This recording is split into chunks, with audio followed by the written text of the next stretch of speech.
Packet of energy होता है। और अगर जब पैकेट ऑफ एनर्जी होगा तो जिस कारण से क्या होगा, वहां पे आपको जो है वो एनर्जी इमिट होगी और तब वो जो है आपको ऑब्जेक्ट दिखाई देगी। एक फोटोन की जो एनर्जी होती है वो कितनी हो जाती है, E equal to H mu हो जाती है। ठीक है, एक फोटोन की एनर्जी यानी कि सिंगल फोटोन की। अगर मैं कहूं एन फोटोन की एनर्जी कितनी हो जाएगी, कहोगे एन एच म्यू हो जाएगी। अच्छा, आपको अगर जो लेमडा के टर्म में निकालना है तो आपको मैंने बताया था एक formula CFL, C frequency and यहाँ पे जो है लेमडा। ओके, तो फ्रीक्वेंसी इक्वल टू क्या हो जाएगा, C बाय लेमडा। ओके, तो मैं क्या यहाँ पे E equal to NHC by lambda लिख सकता हूं? ठीक है, तो इस तरह से हम लोग क्या कह सकते हैं कि आपके पास जब भी फोटोन की एनर्जी निकालने के लिए कहा जाए, फोटोन क्या होता है, सबसे छोटा पार्ट होता है लाइट का, जो या इसको आप कह सकते हैं स्मॉलेस्ट पैकेट ऑफ एनर्जी जो होता है उसी को हम लोग क्या कह देते हैं, फोटोन कह देते हैं। अगर ये यहाँ पे छोटे यानी कि क्या हो जाएगा कि discrete packet of energy and this packet और कॉल्ड क्वांटा। अगर एक एक पैकेट है यानी कि छोटा छोटा है, क्योंकि मैंने क्या होता है लाइट जो होता है वो किस फॉर्म में आता है, पार्टिकल के नेचर में आता है, सिर्फ दोनों नेचर शो करता है। हम यहाँ पे बात कर रहे हैं इसकी कौन सी, पार्टिकल नेचर के। अगर वो पार्टिकल नेचर होगा तो उसके अंदर क्या होगा कि जो है वो कैसे आएगा, कंटिन्यूअस आएगा, अब सॉरी डिसकंटिन्यूअस आएगा। एक बच्चा मुझसे बोला कि सर हमें तो ऐसा लगता नहीं कि एक रुक रुक के आ रहा है।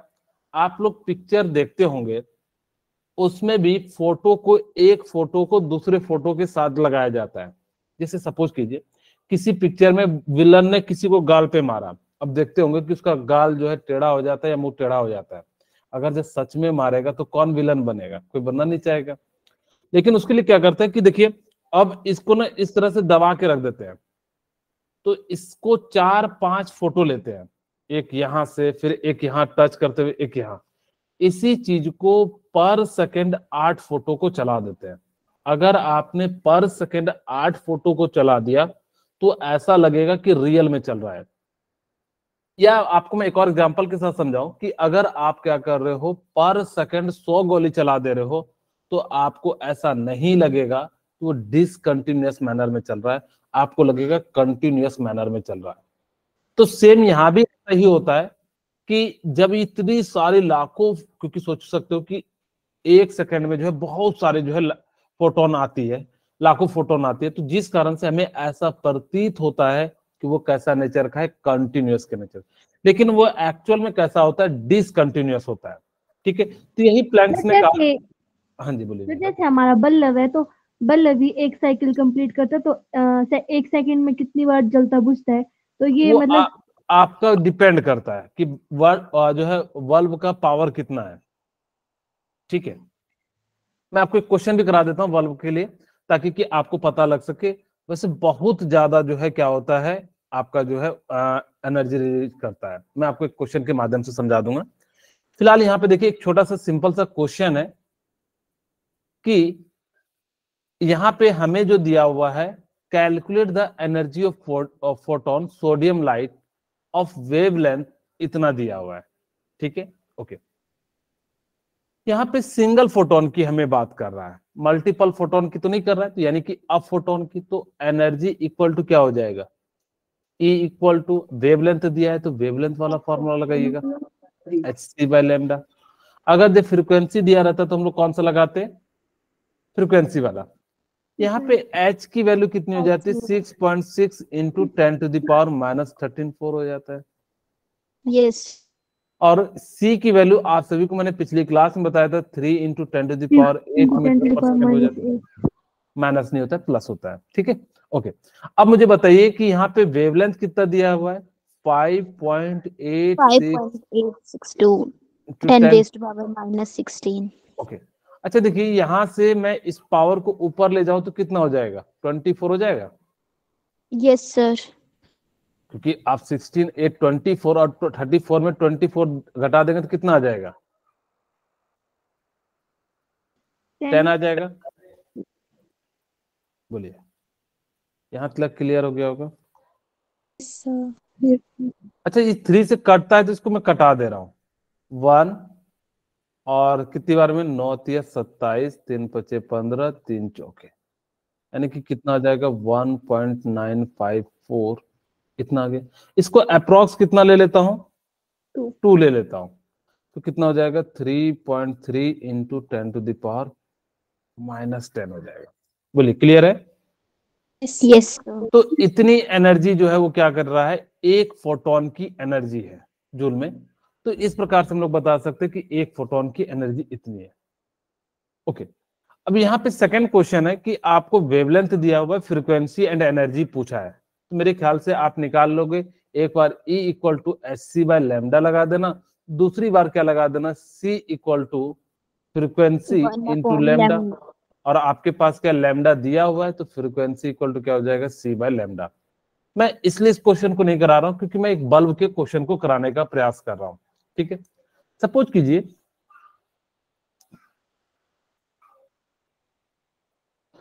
यहां पे मैंने कहा कि मेरे पास ना जो बल्ब है, आप लोगों को ने सुना होगा कि आपके घर में कितना वाट का बल्ब जलता है। मैं यहाँ पे 100 वाट का ले लेता हूं। आप ज्यादा इसलिए ले लिया ताकि कि आपको समझ में आ जाए, 100 वाट का है। ठीक है, अब मैंने कहा कि इस बल्ब से पर सेकंड कितना होगा, ये पावर दिया हुआ है। पावर इक्वल टू क्या होता है, एनर्जी डिवाइडेड बाय पर टाइम, और यहाँ पे टाइम हमने क्या ले लिया, सेकंड ले लिया। इसका मतलब है यहाँ पे 100 किलो जूल एनर्जी निकल रही होगी। अच्छा, यहां से हमने जो है इतनी एनर्जी निकाल ली।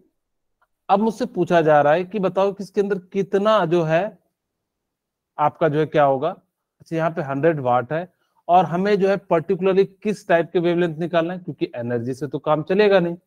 आपको क्या निकालना पड़ेगा, एक या तो फ्रीक्वेंसी दिया रहेगा या लैम्डा दिया रहेगा। मैं यहाँ पे अप्रॉक्स वैल्यू ले लेता हूँ कि यहाँ पे जो है मैं किसकी वैल्यू ले ले रहा हूँ, येलो कलर की। येलो कलर के अप्रॉक्स में 500 ले ले रहा हूँ।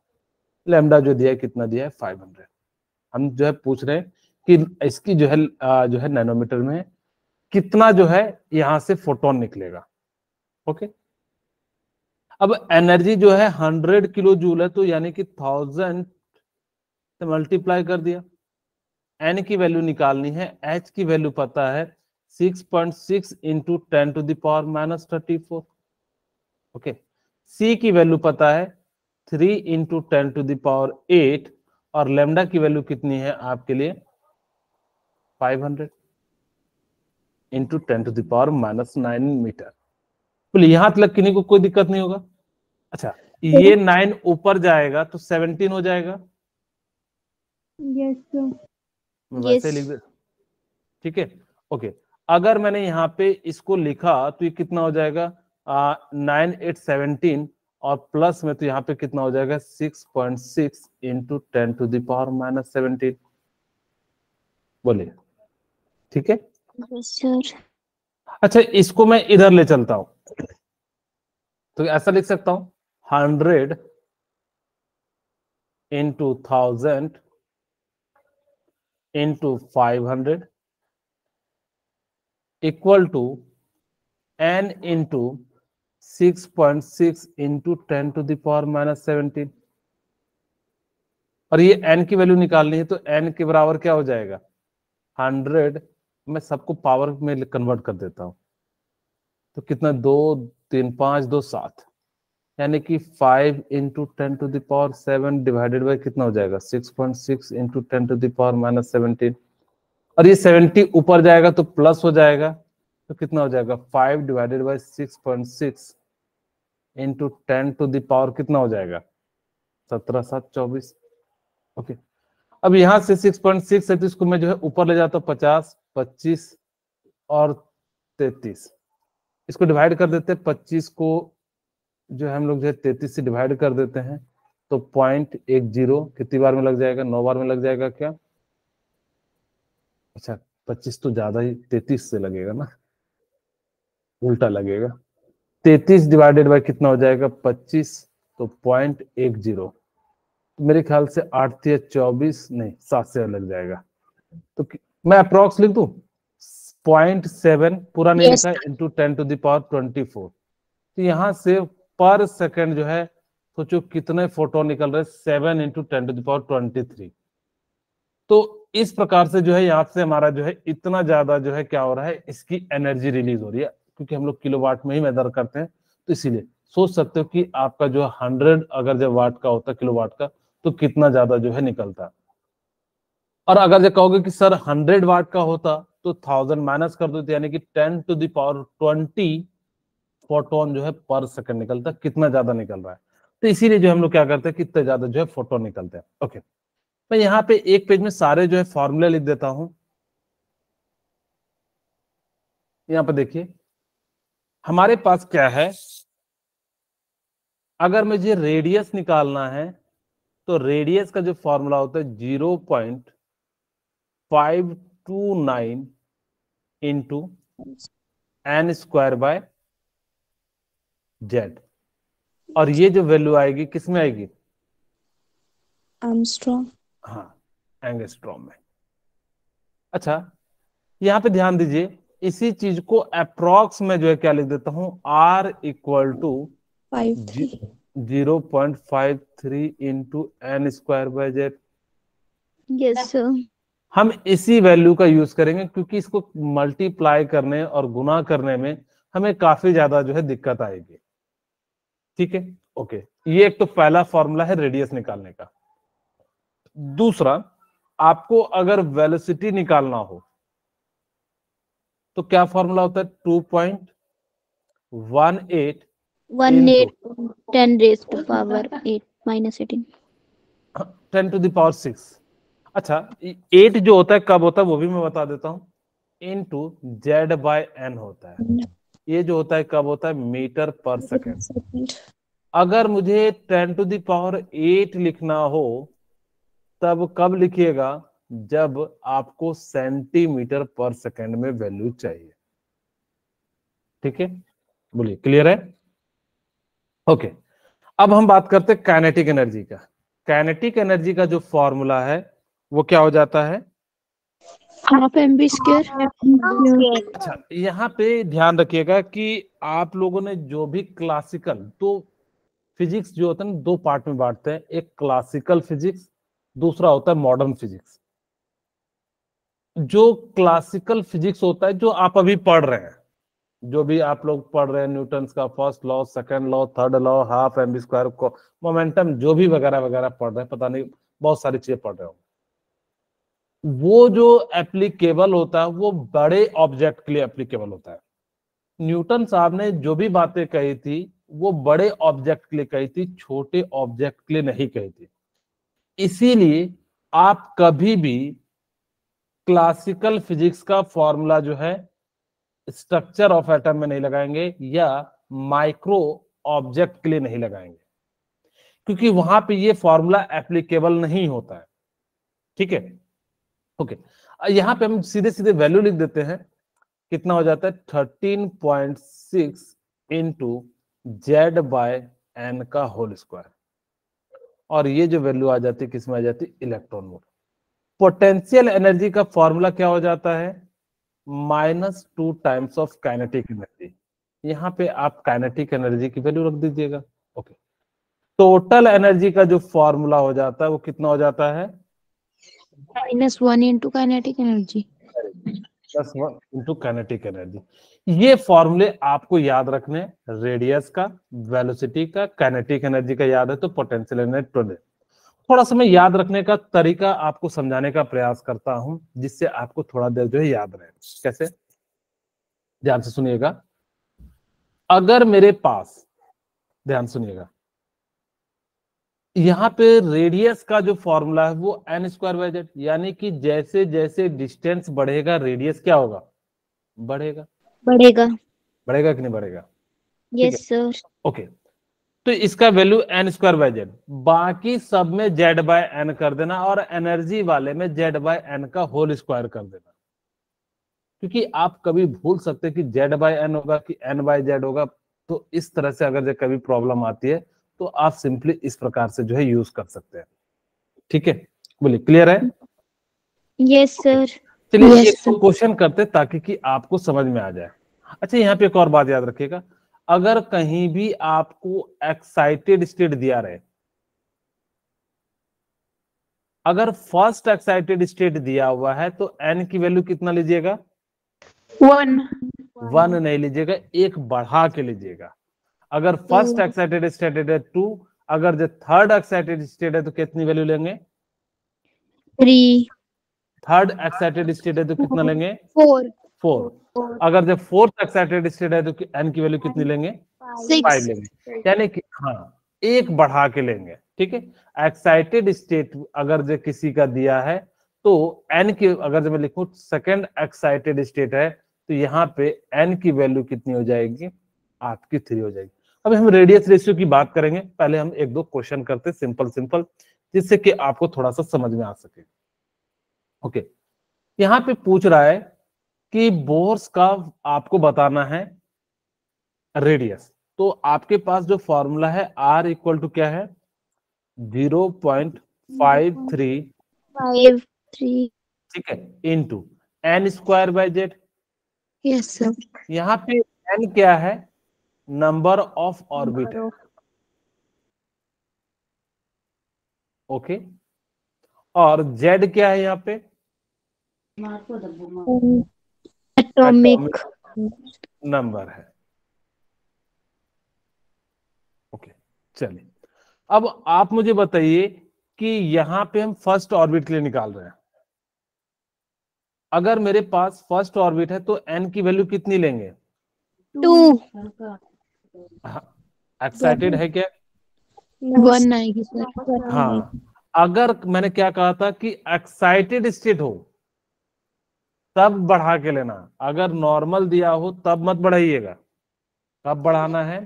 Yes, जब sir. आपके पास एक्साइटेड लिखा हुआ हो तभी ऐसा बढ़ाइएगा। यहाँ पे कितना हो जाएगा? 1 का स्क्वायर इंटू, दूसरी बात, ये जो बोर्स मॉडल एप्लीकेबल होता है,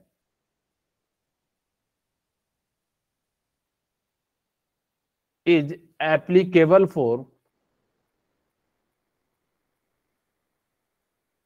सिंगल इलेक्ट्रॉन स्पीसीज। इसका मतलब क्या होता है? जिसके पास एक इलेक्ट्रॉन होगा उसी पे आप बोर्स मॉडल लगाओगे। एक बच्चा मुझसे कहता है सर हीलियम दिखा रहता है, लिथियम लिखा रहता है। हाँ बिल्कुल लिखा हुआ रहेगा, लेकिन उसके पास एक इलेक्ट्रॉन होगा। हीलियम है तो आप एक इलेक्ट्रॉन निकाल दीजिए, लिथियम है तो आप 2 इलेक्ट्रॉन निकाल दीजिए, बेरिलियम है तो कितने इलेक्ट्रॉन निकाल देंगे? 3। उसके पास बचना कितना चाहिए? 1 इलेक्ट्रॉन। अब एक बच्चा पूछेगा सर क्यों? एक्चुअल में इन्होंने जो बनाया था ना वो सिंगल इलेक्ट्रॉन के लिए बनाया था। मल्टीपल इलेक्ट्रॉन में रिपल्सन, ये सारी चीजें फैक्टर आती है, जिस कारण से हम लोग जो है मल्टीपल इलेक्ट्रॉन के लिए हम लोग बात नहीं करते हैं। हमारे सिलेबस में नहीं है, कभी पूछा भी नहीं जाता है, तो इसीलिए जो है हम लोग इसको सिंपली करते हैं। यहाँ पे देखिए हाइड्रोजन के लिए बात कर रहा है तो हाइड्रोजन का जेड कितना होगा? 1. 1 हो जाएगा। ओके, तो यहाँ से आर की वैल्यू कितनी हो गई? 0.53। 0.5. Yes, sir. अगर मैं यहां से कहूं कि मुझे बताओ कि रेडियस सेकेंड ऑर्बिट के लिए क्या हो जाएगा? 0.53 into 2 की square upon 2 upon 1. Very good, मैं डायरेक्ट कर देता हूँ 0.53 इंटू एन स्क्वायर की जगह पे मैं 2 का स्क्वायर लिख देता हूँ, और Yes, sir. इस बार भी हाइड्रोजन एटम है तो यहाँ पे 1 हो गया, तो आर की वैल्यू कितनी हो जाएगी? 12 और 21 2.12. एंगस्ट्रॉम। यहां से एक बात समझ में आ गई कि जैसे जैसे रेडियस मतलब न्यूक्लियस से दूर जाएंगे रेडियस बढ़ेगा या घटेगा? बढ़ेगा। तो इसीलिए यहाँ पे जो है बढ़ भी रहा है, तो इस प्रकार से हम लोग क्या कहेंगे, जैसे जैसे जाएगा वो रेडियस क्या होता चले जाएगा? बढ़ते चले जाएगा। ठीक है, क्लियर है? Yes, sir. Yes, sir. अब यहां तक क्लियर हो गया तो मैं नेक्स्ट एक नया टाइप का क्वेश्चन कराता हूं। अब देखिए, कैलकुलेट द रेशियो, आपसे रेशियो पूछा है। मैं यहाँ पे सबसे पहले फॉर्मूला डिराइव करता हूं, फिर इधर जो है हम सॉल्व करेंगे। आपको कभी भी रेडियस रेशियो पूछ दे, वेलोसिटी रेडियस पूछ दे, काइनेटिक एनर्जी का रेशियो पूछ दे, किसी भी टाइप का पूछ दे तो आप फटाफट से निकाल सकते हैं। मैं यहाँ पे R1 डिवाइडेड बाय R2 कर देता हूँ, यानी कि रेडियस 1 डिवाइडेड बाय रेडियस 2। तो R1 का फॉर्मूला कितना होता है? तो sir 0.5 into N square by Z square. अब यहाँ पे तो सेम है, हीलियम प्लस है, मैंने कहा था सिंगल इलेक्ट्रॉन होगा, He प्लस होगा। तो यहाँ पे तुम्हारे पास जेड की तो वैल्यू सेम है। इन केस हो सकता है जेड ना सेम हो तो जेड की जगह पे आप वैल्यू रख देना, जितना पहले कट सकता है कटा देना। यहाँ पे हम देख रहे हैं, मैं यहाँ पे लिख भी देता हूँ, यहाँ पे Z1 है और यहाँ पे N2 का स्क्वायर डिवाइडेड बाय Z2। ये तो कट जाएगा, तो यहाँ से क्या लिख सकते हैं? N1 का square divided by Z1 into Z2 का डिवाइडेड बाय N2 का स्क्वायर। ठीक है। अच्छा, इसी चीज को मैं ऐसा लिख सकता हूं, R1 divided by R2 N1 का 1 बाय N2 का whole square into Z2 divided by Z1। If element is same then Z1 and Z2 is same. तो हमारा जो फॉर्मूला हो जाएगा वो कितना हो जाएगा? और सेम एलिमेंट। बोलिए, क्लियर है? Yes sir. मैं कहूंगा ये फॉर्मूला याद नहीं Yes, रखते तो sir. आप इसको फटाफट से कैंसिल आउट कर देना। आप अगर जितना जल्दी ऊपर में ही कैंसिल, क्योंकि इतने सारे फॉर्मूले बनते चले जाएंगे अभी, तो आपको सारे फॉर्मूले याद रखना जो है पॉसिबल नहीं हो पाएगा। तो आपको कहीं रेशियो पूछा जाए तो आप निकाल सकते हैं। ओके, अब मुझे R1 बाय R2 यानी कि R3 बाय R5 का निकालना है। ओके, तो Yes, sir. R3 की वैल्यू कितनी है? 3 ही दिया हुआ है, तो यानी कि 3 का स्क्वायर डिवाइडेड बाय 25 का स्क्वायर, तो कितना हो जाएगा? का स्क्वायर 9 बाय 25। तो इस प्रकार से जो हम लोग क्या कर सकते हैं, यहां से जो है रेशियो निकाल सकते हैं R3 बाय R5। बोलिए, क्लियर है? ओके, आपको Yes, sir. सिमिलरली अब देखिए यहाँ पे आपसे पूछा है सेकेंड एक्साइटेड स्टेट। आप मुझे बताइए, इस बार जो है ना एलिमेंट भी डिफरेंट डिफरेंट दिया है। एक बार हाइड्रोजन दिया है, हमने आपको अभी फॉर्मूला बताया कि R1 divided by R2 equal to क्या हो जाएगा? N1 आपको by मैंने कहा N1 बाय N2 का square Z2 upon Z1 into, यहाँ पे क्या हो जाएगा? Z2 into Z1। यही था। Yes, sir. ठीक है। ओके, अगर हमारे पास ये सेम तो नहीं है इस बार, Z2 है।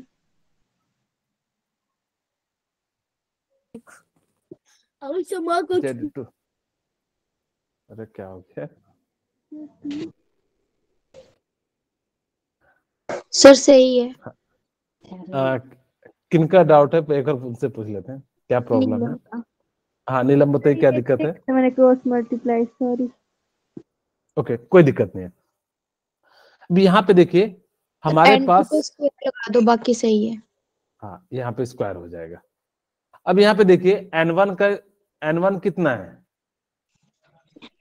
3 सेकेंड एक्साइटेड स्टेट है, तो N1 की वैल्यू कितनी होगी? 2 होगी या कुछ और होगी? 3 वेरी गुड। यही मैंने कहा था कि अगर जब आपको एक्साइटेड दे दिया जाए तो एक बढ़ा के लिख देना है। ओके, N1 कितना है? यहाँ पे हमने इसको मान लिया 2, क्योंकि आप इसको मान रहे हो, क्योंकि रेशियो सेकंड और फर्स्ट का निकालना है तो इस प्रकार से निकाल सकते हैं। अब यहाँ पे Z1 जो है वो कितना है? 1 है। Z2 आपके पास लिथियम है तो कितना हो जाएगा? 3। Yes, sir. ओके, सही लिखे ना? N1 आपका जो है 2, क्योंकि आपको रेशियो निकालना है second excited state and first excited of lithium. तो N1 डिवाइडेड बाय N2, तो N1 हमारा कितना? थर्ड, एंड फर्स्ट का सेकंड का स्क्वायर होगा, तो स्क्वायर होगा। हाँ। अब यहाँ पे 3-1 हो जाएगा। ओके, ठीक है, तो कितना हो जाएगा? 27:4 हो जाएगा। और बोलिए, यहां तक अगर जो किन्हीं को कोई डाउट हो तो मुझसे बता सकते हैं। No sir. ओके, अभी एक क्वेश्चन जो है ना आपको मैं करा देता हूं रेडियस उस वेलोसिटी पे। Find the find the velocity of lithium +2, थोड़ा सिंपल ले लेके चलिए लिख लीजिए तो, element 4 3rd and 6th orbit.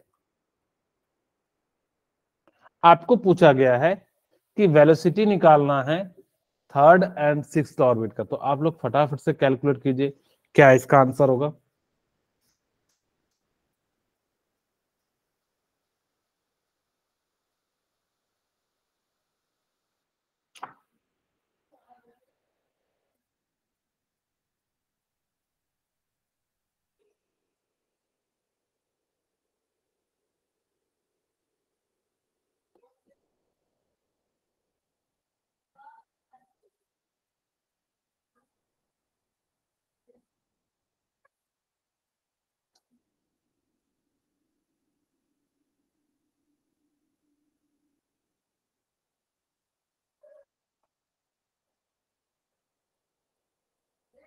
हो गया?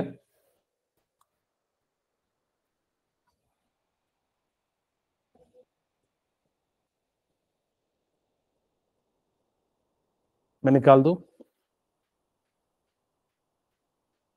बोलिए। यस चलिए, सर। आप लोग जो है बहुत ओके, बोलिए नीलम। सर 1:2। रेशियो नहीं निकालना है, इस और वेलोसिटी निकालना है। ओके, यहाँ पे देखिए, फर्स्ट हम वेलोसिटी का फॉर्मूला क्या होता है, 2.18 इंटू 10⁻6 इंटू Z/N का, यानी बस इतने रहता है। वेलोसिटी में Z/N रहता है, बाकी एनर्जी वाले में Z/N का स्क्वायर हो जाता है। और ये वैल्यू किस में निकलेगी, मीटर पर सेकेंड। ओके, तो यहां से अब हम जो है क्या करते हैं, 2.18 इंटू 10⁻6, Z कितना है आपका, लिथियम कितना होता है 3, तो इसका जो है 3 हो जाएगा। यहाँ पहले का तो वैल्यू हमारा कितना आ गया, 2.18 इंटू 10⁻6 मीटर पर सेकेंड। बोलिए, क्लियर है?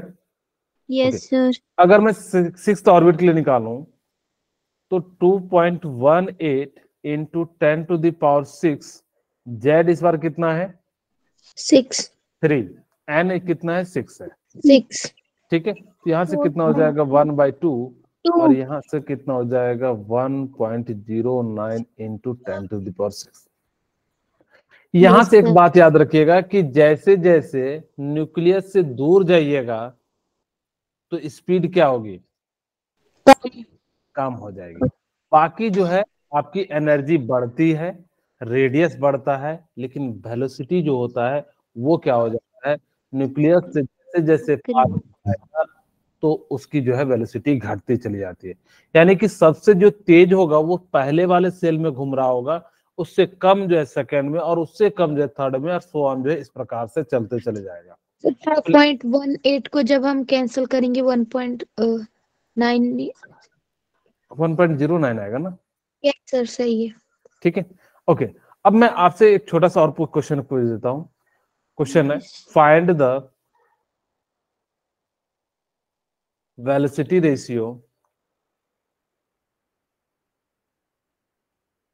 Ratio of 3rd and 6th orbit of Li+2। ठीक है, आपसे पूछा है कि 3rd and 6th ऑर्बिट का, तो आप सिंपली क्या कर सकते हैं, सबसे पहले तो आप फॉर्मूला लिख दीजिए। तो यहाँ पे V3, हाँ जी बोलिए मनीषा। 1/2। ओके, बिल्कुल सही है। इस बार कितना हो जाएगा, V/4, एंड जो है V6 हो जाएगा। तो यहां से हमें पता है 2.18, बिल्कुल सही है, इंटू 10⁻6, और यहाँ पे क्या हो जाएगा Z/N। यहाँ पे 3 लिख देता हूं, यहाँ पे 3, 2.18 इंटू 10 टू द पावर कितना हो जाएगा 6, यानी कि Z, जहां तो Z तो सेम ही है, और N6 हो जाएगा। तो यहां से हम जो है कटा देते हैं, ये तो कैंसिल हो जाएगा, तो Z by N3 into N6 by Z, और ये कट Yes, जाएगा, तो N6 की वैल्यू कितनी है 6, यानी कि ऑर्बिट कितना है 6, और ये कितना है 3, तो यानी कि 2:1 हो जाएगा। बोलिए क्लियर है? yes, sir.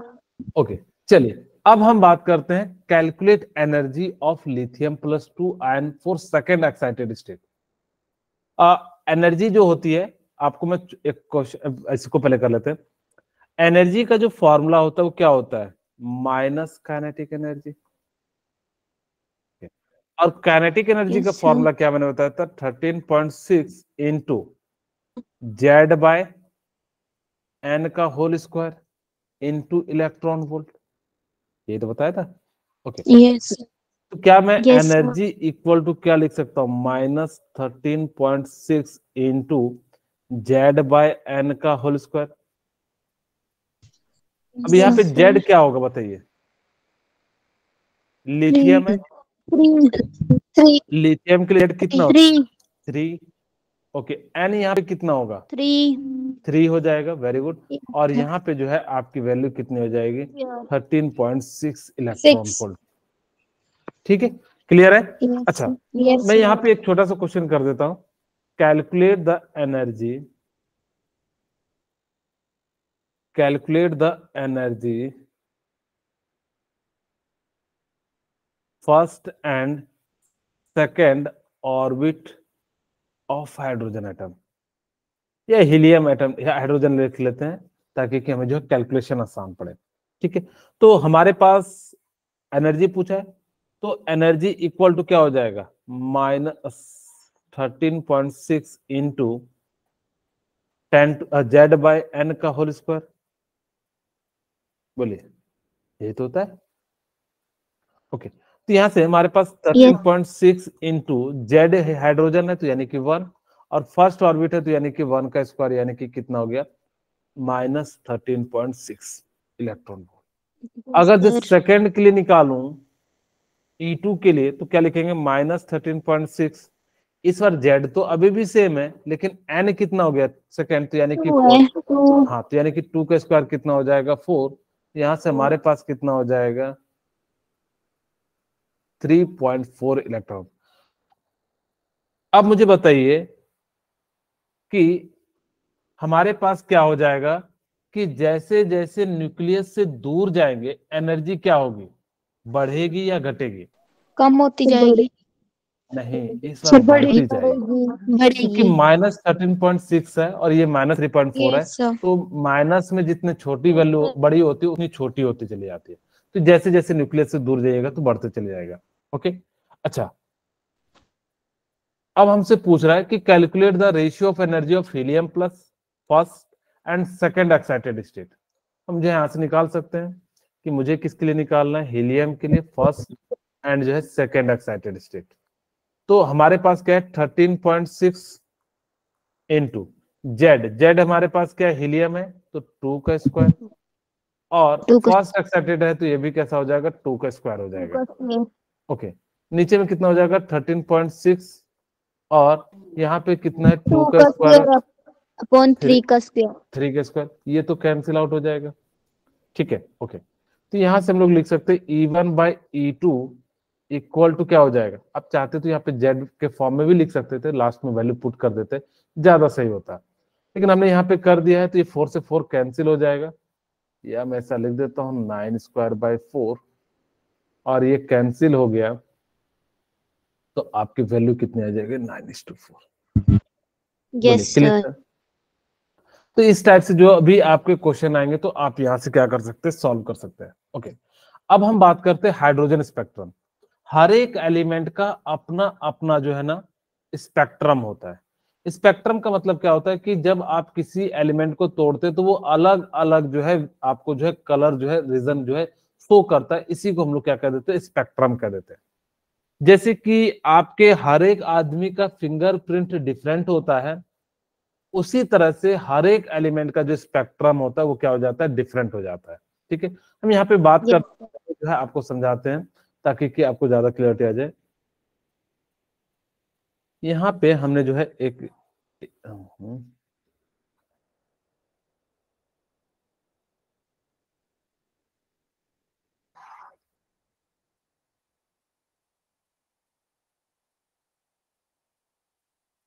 ये एनर्जी लेवल है, ये है। तो देखिए जैसे जैसे ऊपर जा रहा हूं ना उसकी एनर्जी कम होती चली जाती है। थोड़ा ज्यादा ही मैंने छोटा कर दिया।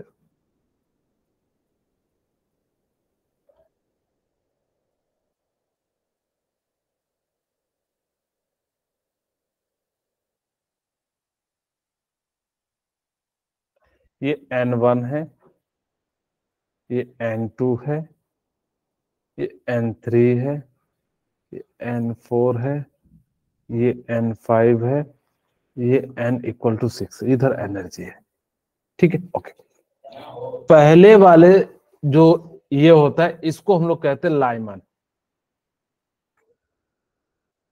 और लाइमन इसको हम लोग क्या कहते हैं? बालमर। हाँ, इसको क्या ब्रैकेट। इसको क्या कहते हैं? Bracket. Bracket. Puffin. P fund इसको कहते हैं, और लास्ट वाले को हम लोग क्या कहते हैं? हम्फ्री। हम्फ्री। ओके, अब ध्यान से देखिएगा, इसको इसी सीक्वेंस में याद रखना बहुत जरूरी है।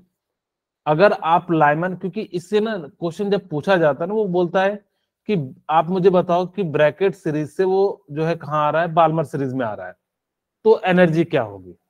अभी तक हमने नहीं बताया, आप क्या करोगे, कैसे निकालोगे, भी जस्ट हम बताएंगे कि जब आपको एक मतलब दिया रहे और दूसरे से निकालना है तो कैसे निकालेंगे, ठीक है। ओके, तो आपको इसको याद रखने के लिए क्या याद रखना है? लाया बलमा पायल बड़े प्यार से, और जैसे लाया तो हाँ क्या हो जाएगा? वो फ्री हो जाएगा, तो ये जो है हम हो गए फ्री। तो यानी कि इस प्रकार से आप याद रख सकते हैं, ठीक है। लाया बलमा पायल बड़े प्यार से, और फिर जैसे लाएगा तो फिर क्या हो जाएगा? फ्री हो जाएगा, नहीं तो लात जूता लग जाएगा, ठीक। ओके, अब यहाँ पे ध्यान से देखिएगा, अब हमारे पास क्या है? लाइमन बलमर पास से ब्रैकेट, इसका जो स्पेक्ट्रम है वो कैसे देखा गया? अगर कोई भी यानी कि n=1 पे आ जाए कहीं से भी, इस सीरीज को हम लोग क्या नाम देते हैं? Lyman series. इसको जो देखा था, किसने देखा था? लाइमन ने, इसीलिए इसका नाम क्या पड़ गया?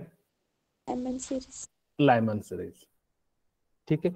अगर फिर कहा गया कि नहीं n=2 पे अगर आएगा तो इस सीरीज को इन्होंने क्या नाम दे दिया? बाल्मर।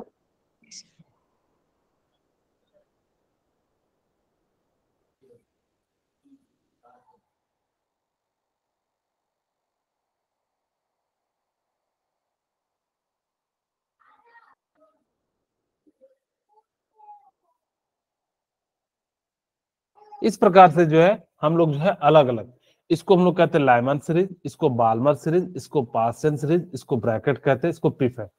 अगर ये इन्फिनाइट पे है तो इन्फिनाइट की जो एनर्जी होती है वो यहाँ पे 0 हो जाती है, ठीक है। क्योंकि हमने क्या कहा कि जैसे जैसे ऊपर की ओर बढ़ेंगे तो उसकी एनर्जी जो है क्या हो जाती है? बढ़ती चली जाती है।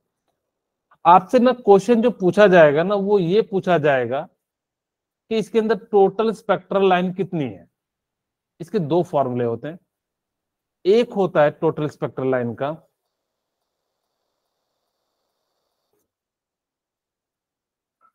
पहले मैं आपको करके दिखाता हूं फिर हम फॉर्मूले की बात करेंगे। मुझसे पूछा गया फाइंड द या कैलकुलेट द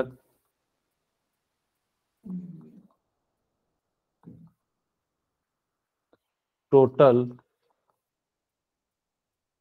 स्पेक्ट्रल लाइन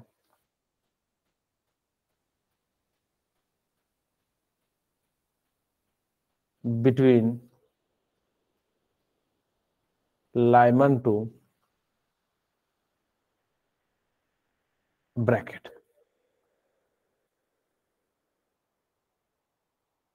ठीक है, आपसे जो है इस प्रकार से पूछा गया कि भाई लाइमन से ब्रैकेट तक के लिए जो है टोटल स्पेक्ट्रल लाइन कितनी होगी। अगर हमें नहीं फॉर्मूला पता है तो हम देखिए कैसे निकालेंगे। ये आपका लाइमन हो गया। कहाँ भटक रहे हैं। ये लाइमन है, बाल्मर, पास्चर, सबकी एनर्जी ऊपर जाते जाते कम हो जाए, और ये जो है ब्रैकेट है। आपको इसी सीक्वेंस में याद रखना है, नहीं तो आप गलत कर दोगे एन की वैल्यू निकालने में। ठीक है, ओके।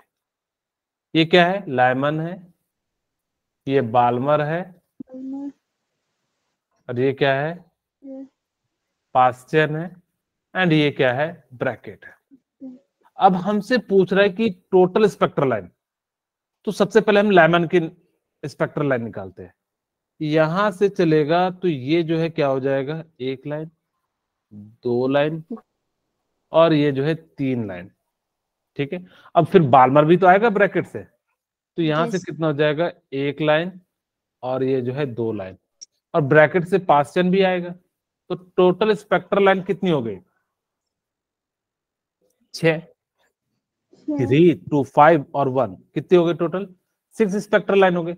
अब हर बार अगर जब मान लो ऐसा, अगर हमने तो जानबूझ के छोटा सा लिया, अब वो कोई कह दे कि भाई 1 से लेके 7 तक जा रहा है, तो फिर हम क्या करेंगे, तब हमें क्या करना पड़ा, आपको फॉर्मूला देते हैं, 2 फॉर्मूले देते हैं, लेकिन एक फॉर्मूला जो है जनरली क्या होता है, इसका यूज मत कीजिएगा।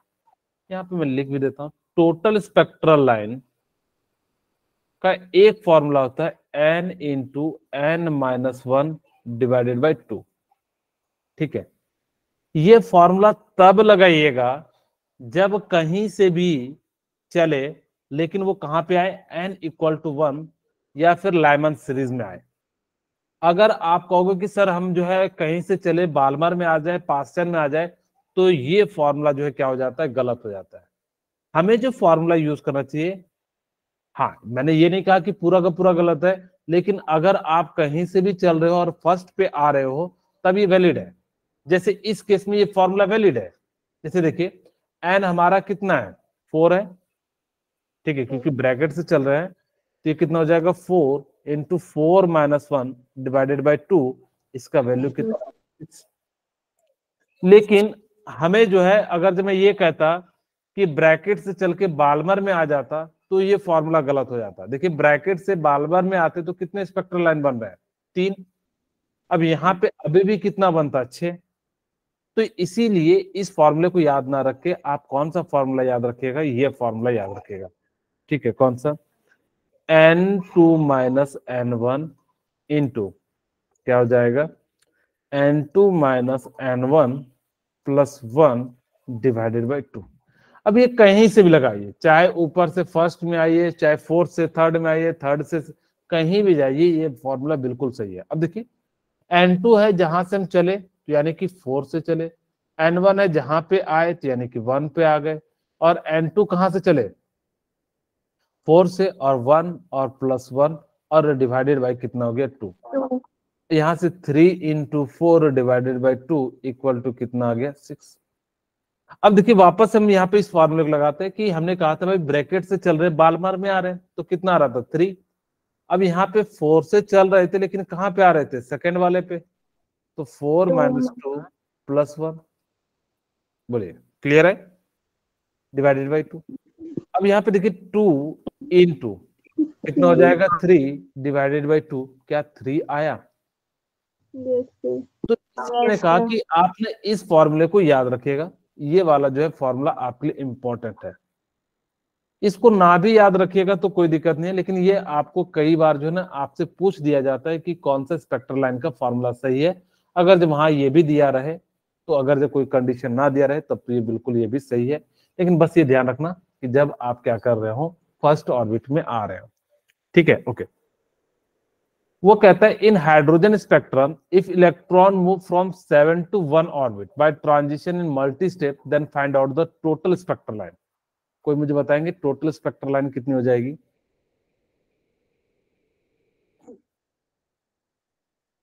फॉर्मूला लगाइए, क्या फॉर्मूला है, टोटल स्पेक्ट्रल लाइन। हाँ बोले मनीषा, कितना हो जाएगा, 19। 19 तो कभी नहीं आना चाहिए, और मल्टीपल ही आएगा ना। ओके चल चेक करते हैं। n2 minus n1 into n2 minus n1 plus 1 divided by कितना हो जाएगा 2। n2 कितना है 7 माइनस 1 और ये कितना हो जाएगा 7 माइनस 1 क्योंकि फर्स्ट ऑर्बिट पे आ रहा है प्लस 1 डिवाइडेड बाय 2। तो 6 इंटू 7 डिवाइडेड बाय 2 21 21 और आ जाएगा यहाँ पे जो इसका राइट आंसर। बोलिए क्लियर है? क्लियर है यार? किन्हीं हाँ जी बोलिए। कुछ पूछ रहे थे? No sir. ठीक है, अब नेक्स्ट क्वेश्चन है। मैं चाहता हूं कि इसको आप एक बार ट्राई कीजिए। मैं आपको 1 मिनट का समय दे रहा हूं, फिर हम लोग जो है इसको सॉल्व करेंगे।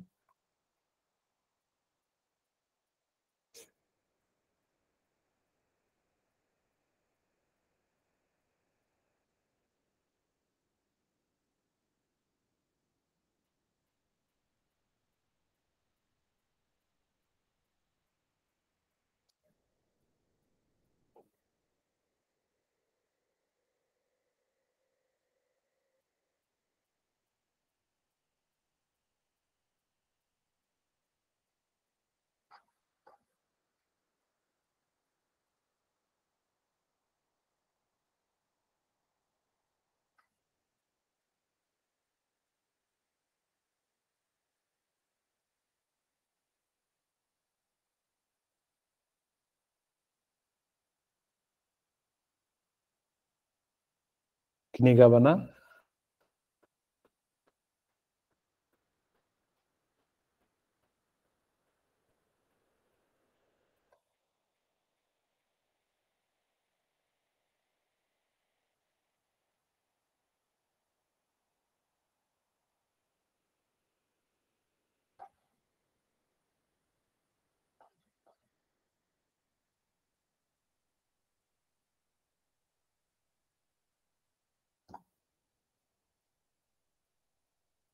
चलिए मैं बना देता हूं, नहीं तो फिर समय कम पड़ जाएगा।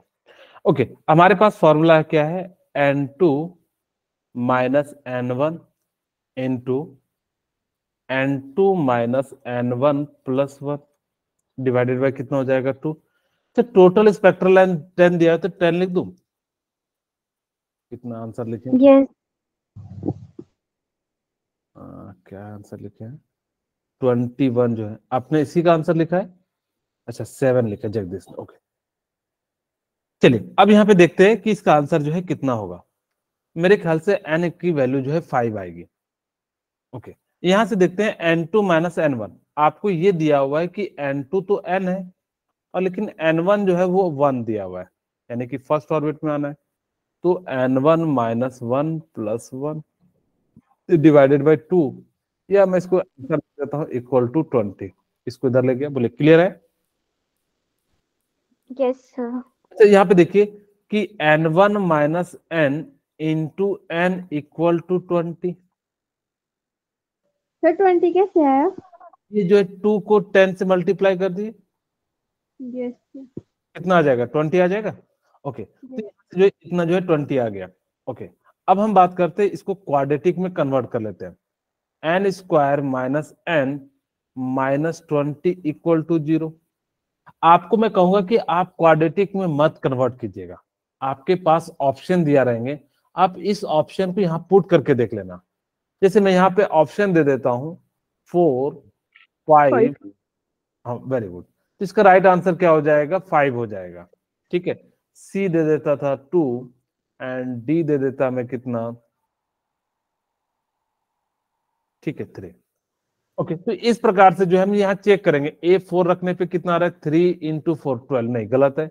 बी रखने पे जो है, लेकिन मैं यहाँ पे आपको सॉल्व करके दिखा देता हूँ। N square equal to 5n minus 4n minus 20। थोड़ा बहुत आप लोगों ने 10th में जो है क्वाड्रेटिक इक्वेशन पढ़ा होगा। ठीक है ओके, तो यहां से हमने सॉल्व करा, एन कॉमन ले लेंगे तो n minus 5 into minus 4 n minus 5। ठीक है सही लिखे ना? यहाँ पे +4 होगा।